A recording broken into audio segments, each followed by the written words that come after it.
Okay, meron tayong tatlong cables dito. Quick video lang, no?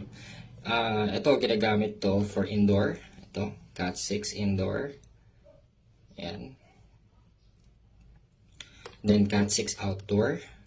Cat6 outdoor, it means merong siyang may PVC coating na color black. Then, this is also a Cat6 outdoor, but with messenger. Ang tawag dito sa wire na to, messenger wire. Ito yung kumakapit sa mga poste. Okay?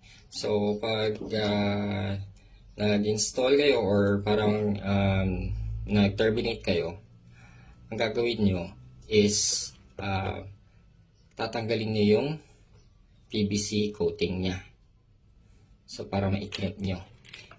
Yung iba kasi kinikrimp kasama itong